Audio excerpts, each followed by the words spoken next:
NASA has a minimum requirement that its human landing system must be able to transfer 865 kilograms to the lunar surface in order to participate in the Artemis program, which aims to send humans back to the moon this decade. Based on the weight of 2 crew members and the gear they would need for a brief stay, for the first time in over 50 years, NASA aimed to set foot on the moon in 2025. Too many people were thrilled about the plan. In order to meet the agency's objectives for long-term human exploration of the moon, NASA granted SpaceX a contract modification to further develop its Starship human landing system.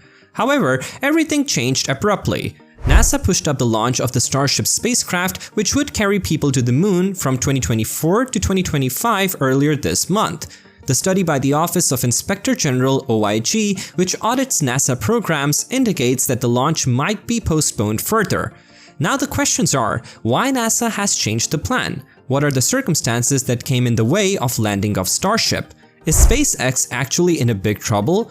Or there is anything else going on and is the reason of the delay? Hi guys, welcome to our channel. Here we are with another exciting and informative video that will make you to stick to your screens until the end of the video. But before watching that video, to get answers of all the questions popping up in your mind, if you are new to our channel, don't forget to subscribe to it. So, you will never miss such an informative content. Let's start the video. NASA is concerned that SpaceX's enormous new Starship craft won't be prepared to launch astronauts to the moon's surface in late 2025 as currently anticipated. For the Artemis moon exploration mission, the government chose Starship, the largest and most potent rocket ever built, to be the first crewed lunar lander. As part of the Artemis 3 mission, Starship will land people close to the ice-rich lunar South Pole, marking humanity's first trip back to the moon since the Apollo program was discontinued in 1972. Artemis 3 is presently scheduled to launch in December 2025, according to NASA officials, although it seems uncertain that Starship will be able to reach that deadline. In April, a fully stacked Starship took off for the first time ever, soaring far above South Texas on a grand, much-awaited test trip. The mission's goal was to launch Starship's upper stage so that it would circle the planet almost entirely before landing in an ocean close to Hawaii. Less than 4 minutes after takeoff, SpaceX ordered the destruction of Starship over the Gulf of Mexico because the vehicle's 2 stages did not split as intended. It's uncertain when Starship will start to fly again because a few things need to be done first.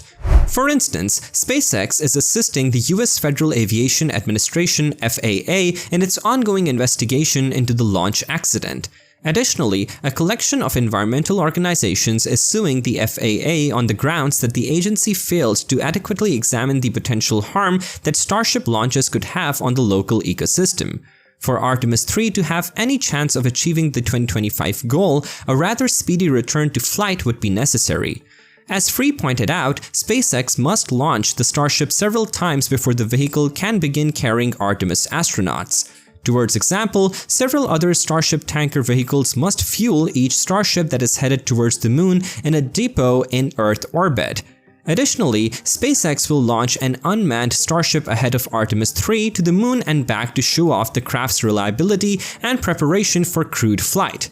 By the end of the 2020s, the Artemis program hopes to create a sustained, long-term human presence on and around the moon. By accomplishing this, NASA believes it will be better equipped to deploy astronauts to Mars in the late 2030s or early 2040s. There has only been one Artemis mission to yet, Artemis 1, which launched last fall and sent one unmanned Orion capsule to lunar orbit and returned. In late 2024, Artemis 2 will carry astronauts to orbit the moon using Orion and NASA's Space Carry System (SLS) giant rocket, which made its debut on Artemis 1. Artemis 3 will also incorporate SLS and Orion. 4 astronauts will be transported off Earth by the pair. 2 of these space travelers will then board Starship for the journey to the moon's surface and back. A delay of Artemis 3 to 2026 would not be unexpected given the ambitious nature of the project and the use of recently built, very complicated space gear. Officially, NASA's Artemis program will use the SpaceX Starship as the sole vehicle for the first lunar landing mission. This comes after the US GAO endorsed the selection of Starship as the lander and said it did not violate any laws in doing so. The space agency first declared in April that it will work with SpaceX to send men to the moon, but the contract was delayed due to legal challenges from the national team, which is led by Blue Origin and Dynetics. The US Government Accountability Office backed with NASA in choosing SpaceX over its rivals while using a single lunar landing system for early Artemis missions, according to a press statement issued in the middle of Friday. The aim at SpaceX is to create a variant of its Starship rocket that will carry astronauts from the Orion spacecraft in lunar orbit to the moon's surface. For the purpose of launching the crewed Orion spacecraft into lunar orbit, NASA's Space Launch System (SLS) rocket will take off from Cape Canaveral in Florida. In a statement made public, Jeff Bezos, the founder of Blue Origin, promised to pay a sizable portion of the costs incurred by NASA if the national team, Blue Origin, Lockheed Martin, Northrop Grumman, and Draper were chosen as a second contender for the supply of a lunar landing system. Although it's feasible that NASA will still take into account Blue Origin's quite original proposal to be a part of America's return to the moon, this won't be the case because NASA is compelled to reevaluate its choice. The turning point is now Starship isn't the only private vehicle that NASA plans to use as a crewed moon lander, by the way. Last month, the agency announced that it had selected Blue Origin, Jeff Bezos' spaceflight company, to provide a second Artemis human landing system. This is possible to become a big trouble for SpaceX. NASA has halted construction on SpaceX's brand new $2.9 billion lunar landing contract in response to complaints from competitors.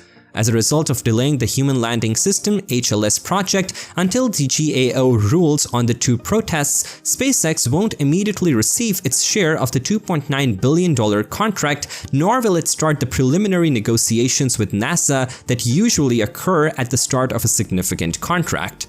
NASA's human spaceflight chief Kathy Lunar stated at the time that the selection of SpaceX was an important first step in a larger program to secure transportation to the moon and that further contract opportunities would soon become available. SpaceX adopts a fail-fast, fix-fast philosophy, conducting tests to pinpoint design flaws and implementing changes on subsequent missions. The accomplishments and difficulties of Starship will undoubtedly receive additional attention as a result of a statement NASA made last month. Instead, poor welding led to a number of disastrous breakdowns. Two of the prototypes successfully completed a series of short flights last year when the propellant tanks stopped rupturing. Those earlier Starship prototypes resembled spray paint cans with their labels removed, rising nearly 500 feet using a single rocket engine before setting back down at the Texas test site. Starship has taken off from the ground numerous times, but it is still far from being prepared for an orbital flight.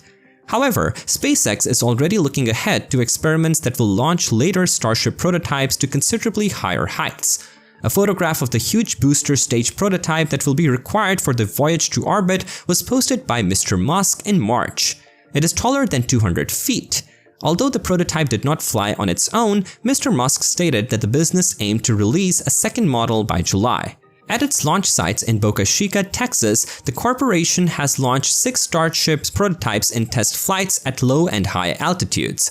All of SpaceX's high-altitude prototype rockets have been destroyed in landing phase explosions, making it extremely difficult to land them after they have flown over 6 miles in the air. The private Starship project being developed by SpaceX will probably continue despite the current circumstances. After receiving licensing permission from the Federal Aviation Administration, the company's most recent test of a Starship prototype, SN-15, is set to launch within the next few days. According to NASA, choosing one business was the greatest choice it could have made at the time with the money provided by Congress. This is all the information about what is going on related to NASA's plan for lunar landing and delay in the plan. I hope you liked the video. Don't forget to give it a thumbs up and share it as much as you can. Do subscribe to our channel and press the bell icon to never miss an update.